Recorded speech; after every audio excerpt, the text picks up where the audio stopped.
আসলে গত কয়েকদিনের যে চিত্র ছিল কাঁচামরিচের বাজারে যে ঝাঁজ বেড়েছিল সেটি কিন্তু আজকে কিছুটা কমেছে। গত দুদিনের ব্যবধানে আজকে পাবনায় খুচরা বাজারে কাঁচামরিচ বিক্রি হচ্ছে 180 টাকা কেজি।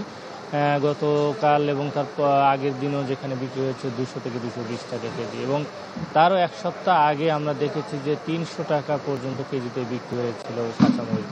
অর্থাৎ পাবনার যে বাজারের পরিস্থিতি গত এক সপ্তাহের ব্যবধানে বলা যায় যে অনেকটাই কমে এসেছে।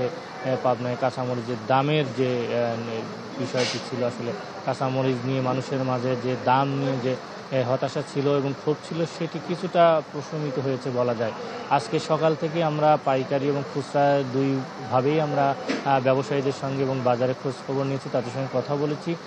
পাইকারি ব্যবসায়ীরা যেটি বলছেন যে আজকে সকাল থেকেই কাঁচামরিচ প্রতি কেজি 160 টাকা কেজিতে তারা বিক্রি করছেন, এবং খুচরা বাজারে যারা রয়েছেন বিক্রেতারা, খুচরা বিক্রেতার, তারা বলছেন যে তারা 160 টাকা কেজিতে কিনে 180 টাকা কেজিতে বিক্রি করছেন।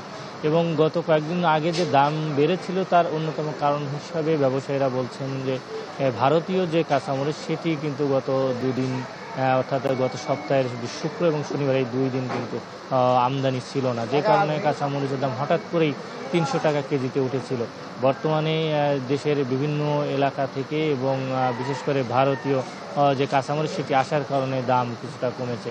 তো এই ছিল পাবনায় কাঁচামরিচের দামের বাজারের সর্বশেষ অবস্থা। রাব্বি Vision is ঠান্ডায় হবে chill.